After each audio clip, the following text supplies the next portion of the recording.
Hey guys, welcome back to my channel and thank you so much for watching. In today's video, I'm going to be showing you how I made this Halloween themed eyeball drip cake. So let's get right to it. To start off, I have 3 6-inch cakes that I've leveled and cut in half, and I'm going to be stacking those up with some Swiss meringue buttercream using my small offset spatula.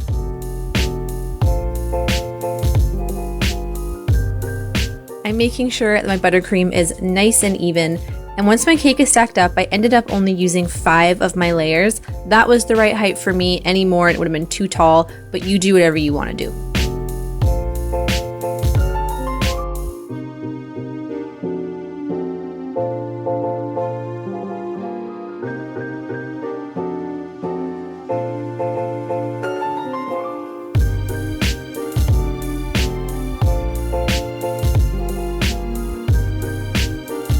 I'm applying a thin layer of my buttercream all around my cake to act as a crumb coat and lock in all those crumbs, and then it's going to go in the fridge for about 25 minutes to chill.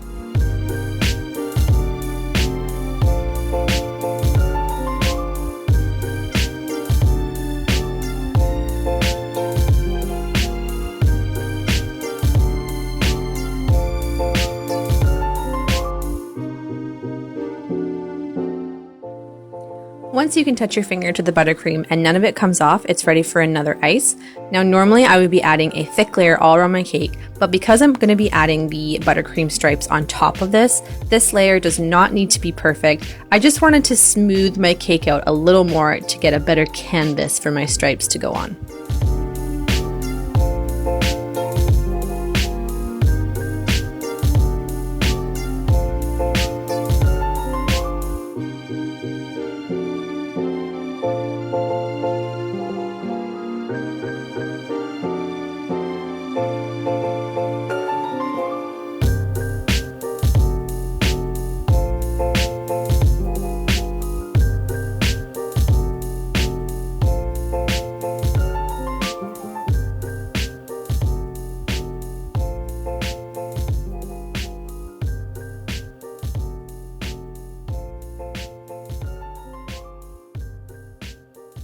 I put that back in the fridge to chill, and then I have some purple, some green, and some orange buttercream that I put into piping bags, and I just snipped the tips off. If you wanted to use piping tips that are round, you can go ahead and do that. And then I basically just started piping lines around my cake, just alternating the colors. Buttercream is not my strength normally with decorating. If you look at my channel, they're basically all fondant cakes, but this is something that's fairly easy, and if I can do this, anybody can, because me and buttercream don't normally jive. As you're piping along, if you find that you have any gaps in your buttercream, you can just go back and add a little blob, and then using my small offset spatula, I just smoothed it out so that all my lines were relatively cohesive. They, again, do not need to look perfect. You just don't want any big gaps in your buttercream. So once the sides were totally covered, it looked something like this. I'm not going to worry about covering the top of my cake just yet.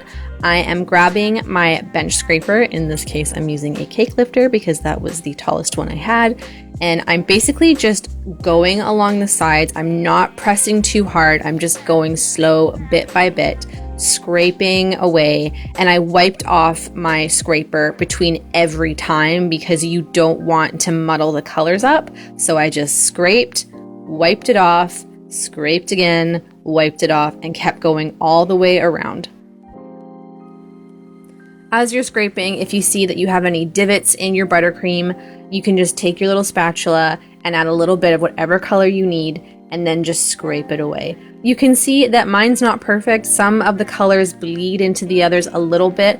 That's okay, that's cool with me, but it's easily fixable if you find that like you've got a big smear of green fondant going way over the orange. You can just add a little bit of orange buttercream on top of that and just gently scrape it back and it should fix it.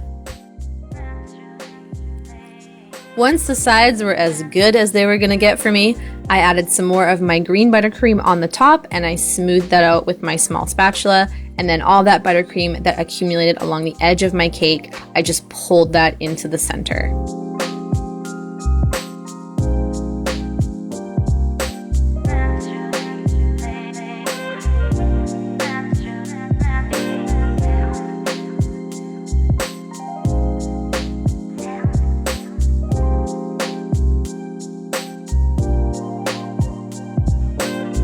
To make my black ganache, I have some dark chocolate melting wafers.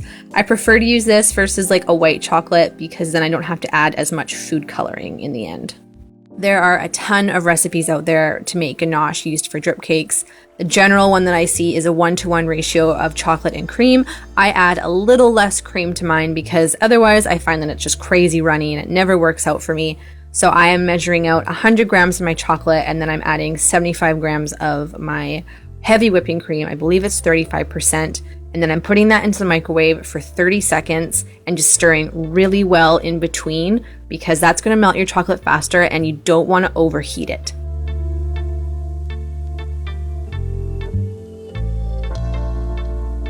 Once I had this smooth, velvety texture, I added a little bit of my black food coloring and mixed that in.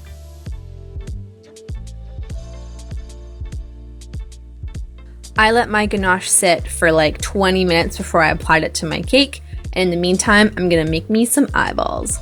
Taking some white fondant, I just rolled out a bunch of different size balls. I wanted to make sure that I had a nice variance, so smaller ones, medium-sized ones, and larger ones. I have some light blue fondant that I'm rolling out, and I'm using different sized piping tips to cut out a bunch of different circles.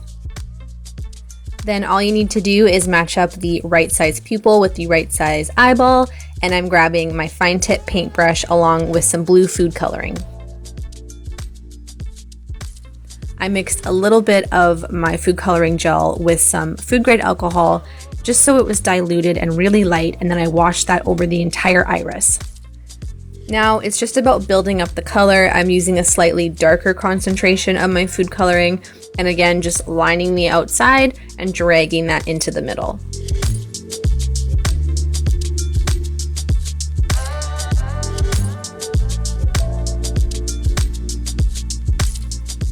For the last step, I used just straight up food coloring. I didn't dilute it with anything, and then went over the iris one more time.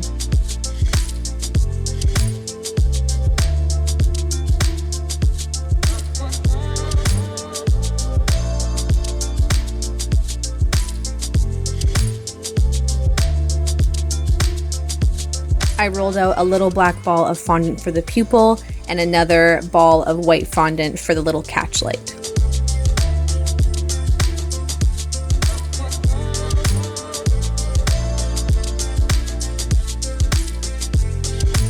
Now that my ganache has been sitting, it's cooled down a bit and it's ready to go on the cake, I've put it into a little piping bag and I just snipped the tip.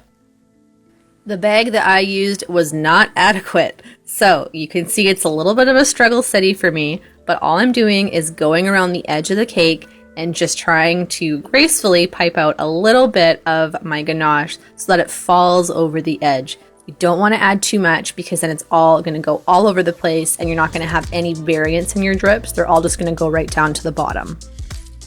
It also helps if your cake is chilled. That is just a personal opinion though, so if you don't like it when your cake is cold and you do this, then you don't have to.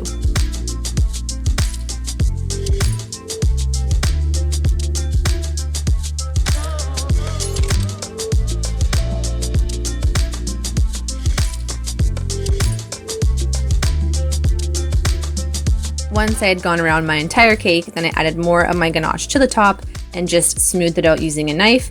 And then if there were any gaps at the edge of the cake between drips, I just brought my knife to the very corner and just helped smooth that out. So this is what it looked like when I was done. By no means the best drip cake in the world, but it got the job done. Now I can add my eyeballs to the cake. You can see all the different ones that I made here. And to apply them, I'm adding a little bit of buttercream to the top, and that's just gonna help give it more of a piled up look. And then I'm just placing my eyeballs wherever I want them, just mixing up the colors and the sizes as best I can.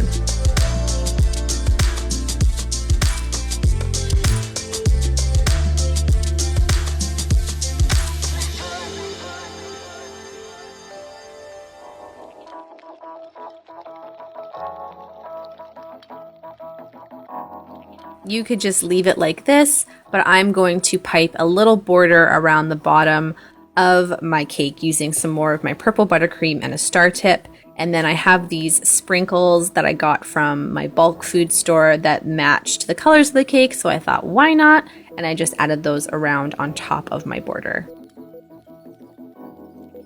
This was the final result, guys. I loved how this cake turned out. I think the eyeballs look great and the buttercream stripes look super impressive considering that they're not that tricky to do. If you like this video, don't forget to give it a thumbs up and subscribe to my channel for new videos every week.